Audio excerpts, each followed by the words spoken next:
আমার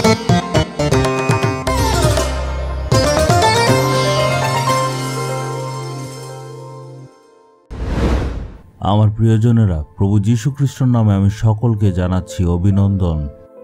আপনারা তো প্রথম থেকে জানেন আমি এইখানে কোন জায়গা থেকে কথা বলছি। 1945 সনে যখন পৃথিবীতে দ্বিতীয় বিশ্বযুদ্ধ হয়েছিল, 7.5 কোটি লোকের ধ্বংস হয়েছিল। হিসাব করলে প্রায় 2 কোটি সৈনিকদের মৃত্যু হয়েছিল। অনেক ভয়ানক যুদ্ধ হয়েছিল। একদিকে অনেকে চাইছিল কিভাবে যুদ্ধটা বন্ধ করা যায়, আরেকদিকে জাপান চাইছিল যুদ্ধটা এগিয়ে নিতে।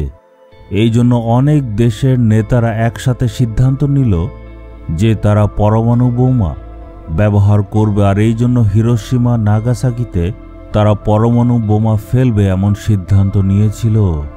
1945 সনে আগস্ট মাসে 6 তারিখে প্রথম পরমাণু বোমা ফেলা হলো।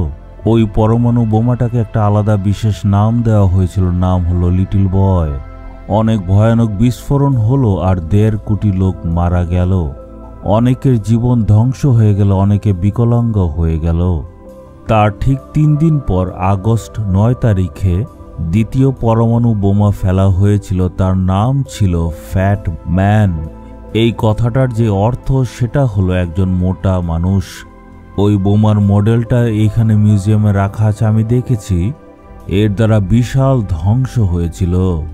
যেখানে এই বোমা পড়েছিল তার চারদিকে যত বিল্ডিং ছিল সেই সবগুলি একদম গলে গিয়েছিল। ভাবুন, লোহা গলে গিয়েছিল, মানুষের কি অবস্থা হবে। বড় ছোট বাচ্চা সব মারা গেল। এখানে একটা গির্জাও ছিল, ওই গির্জা ঘরটাও ধ্বংস হয়েছিল। এরও মডেল এখানে আছে। অনেক কিছু এখানে দেখবেন, মিউজিয়ামে আসলে আপনারা দেখতে পাবেন। ওই সময় এইখানে জনসংখ্যা প্রায় 2 লাখ লোকেরা ছিল। এর মধ্যে 75,000 সেখানে মারা গেল, মানে পুরো শহরটাই বলতে গেলে ধ্বংস হয়ে গেছে। এছাড়া আরও 75,000-এর থেকেও বেশি লোকেরা অসুস্থ হয়ে পড়ল। তারা অনেক আঘাত পেয়েছিল। ওই সময় ওইখানে অনেক লোকের ক্ষতি হয়েছিল। আর এই দুটো বোমা পড়ার পরেই দ্বিতীয় বিশ্বযুদ্ধ শেষ হলো। ইতিহাস সাক্ষী যে কোটি কোটি লোকের জীবন সেই যুদ্ধে শেষ হয়ে গিয়েছিল। এই 80 বছরের দ্বিতীয় বিশ্বযুদ্ধের পর সিদ্ধান্ত নিল যে কেউ পরমাণু বোমা ব্যবহার করবে না। তারপরে ইউনাইটেড নেশনস তৈরি করা হলো। ওইখানে সিদ্ধান্ত নেওয়া হয়েছিল কোনো রাজ্য পরমাণু অস্ত্র বানাবে না, কিন্তু সবাই চুপচাপ করে বানিয়ে রেখেছে। এখন আরও ভয়ানক বোমা, নাইট্রোজেন বোমা তৈরি করে দেশগুলি রেখেছে। ওই বোমাগুলো তো আরও বেশি ভয়ানক। পৃথিবীকে ধ্বংস করার জন্য আমরা সবাই প্রস্তুত। চলুন আজকে দেখি ঈশ্বরের বাক্য আমাদের জন্য কি বলছে। আমরা বাইবেলে গীতসংহিতা 34 অধ্যায়ের 7 পদে দেখব, সদাপ্রভুর দূতেরা যারা তাকে ভয় করে তাদের চারপাশে শিবির স্থাপন করে এবং তিনি তাদের উদ্ধার করেন। আপনি কি ঈশ্বরকে ভয় করেন? যদি ভয় করেন, ঈশ্বর স্বর্গদূত দ্বারা রক্ষা করবেন। আমি যেখানে যেখানে যাই স্বর্গদূতের উপস্থিতি অনুভব করি। আমি যখন কোথাও যাত্রা করতে যাই তখন ঈশ্বরকে ধন্যবাদ দিয়ে বলি, প্রভু ধন্যবাদ জানাই কারণ আপনি স্বর্গদূত রেখেছেন। গাড়িতে, বাসে, ট্রেনে, প্লেনে যে জিনিস দিয়েই আমি যাত্রা করি সবখানে আপনি স্বর্গদূতদের পাঠিয়েছেন আমাকে সাহায্য করার জন্য, তাই ধন্যবাদ জানাই। সব ক্ষেত্রে ঈশ্বরের প্রশংসা করাটা আমার অভ্যাসের মধ্যে রেখেছি, কারণ আমি বাইবেলের কথার উপর বিশ্বাস করি।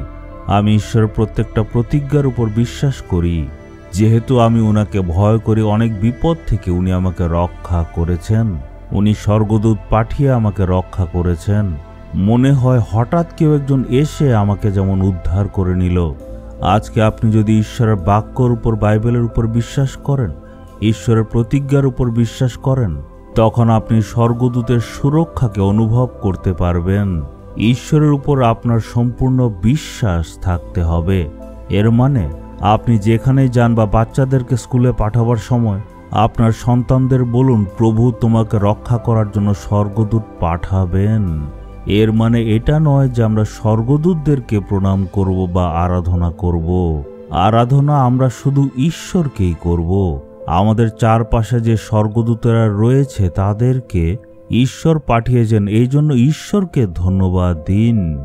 বলুন, প্রভু আপনি স্বর্গদূত পাঠিয়েছেন, ধন্যবাদ। এটার উপর যদি আপনি সম্পূর্ণ বিশ্বাস করেন তখন আপনি ঈশ্বরের সুরক্ষার নিচে থাকবেন। আপনি তখন স্বর্গদূতদের উপস্থিতি অনুভব করতে পারবেন। ঈশ্বর আপনাকে স্বর্গদূত দ্বারা সুরক্ষিত রাখবেন আর ভবিষ্যতেও রাখবেন। আমাদের সবসময় ঈশ্বরকে ভয় করতে হবে। আমরা যদি মদ খাই আর মদের দোকানে দাঁড়িয়ে বলি প্রভু আমাকে রক্ষা করুন, তখন ঈশ্বর স্বর্গদূত পাঠিয়ে রক্ষা করবেন না।